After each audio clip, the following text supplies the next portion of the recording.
You ask Tiger to solve. This deals with linear equations with one unknown. The final result is n equals -6. Let's solve it step by step. Simplify the expression. Expand the parentheses. Simplify the arithmetic. Group all constants on the right side of the equation. Add 56 to both sides. Simplify the arithmetic.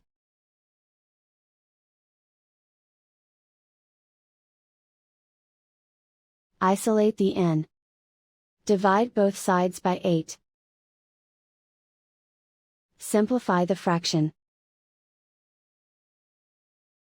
Find the greatest common factor of the numerator and denominator. Factor out and cancel the greatest common factor. And so the final result is n equals -6.